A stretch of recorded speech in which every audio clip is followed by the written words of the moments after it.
Thank you for joining me for another wild moment. I hope you enjoy the conversation.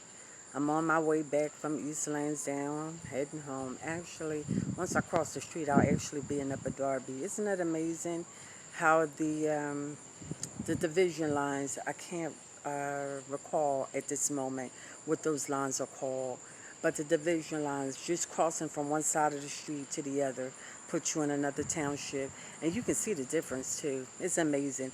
That's just food for thought. Um, and it's important to know those division lines too because the vote depends on it and how we vote. I learned that from Myra and Cynthia years ago. It just escapes me at this point right now what it's called. It'll come to me though. But got off early, and my sister friends are so used to me not being available that when I tried to catch up to them to say I was available, I couldn't catch up to anybody. So I said, well, let me do another wild moment. It's a beautiful evening, and then I'll just go in and call it a night. But I had a final unpacking thought. Well, I had a couple, but this one I can share with you. RJ and Jenna had just come in, and as I shared in another segment, I had just gotten my coffee when my daughter and my son rounded the corner.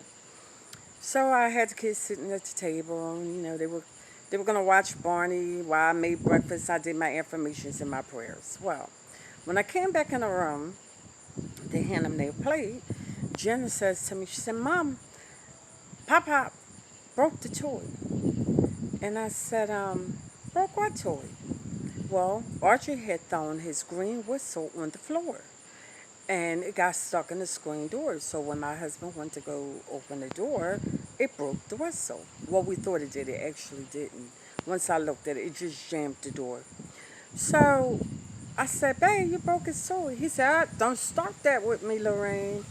And then I said, "Babe, love is kind." He said, "Lorraine, I know love is kind, but love also cares." And I had to really unpack that because his following statement was, if my grandson really cared about that toy that he said he loved, he would have took care of it and made sure it wasn't on the floor. That is a wow moment for me in so many levels. Let me tell you, one level is a wow moment. My mother did the best she could by me. Looking back on it, I didn't always show appreciation.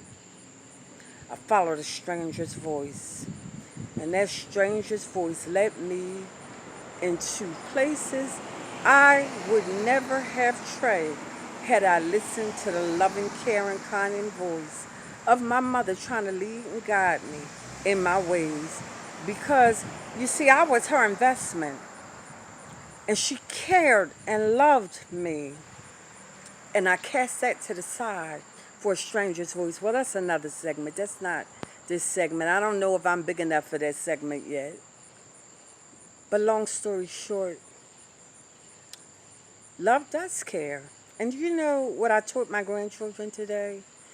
All day, every time they wanted to get into a dispute, I said to them, I said, "Grandchildren, love is patient. Love is kind." Say that with my mom. And they said, "Love is patient. Love is kind." I said, "Love doesn't tear me down. Love makes me strong." They said, "Love doesn't tear us down. It makes us strong." I said, "We're made from love, and I love you, and you love me." So when I'm packing my night, I'm saying, are you practicing self-love and self-care? How does love show up and speak in your life? Does it tear you down? Does it break you? Does it help hold you together? Now I'm tearing up. This has been another wild moment. I hope you enjoyed the conversation. Please continue to have that conversation wherever you are in life. Until next time.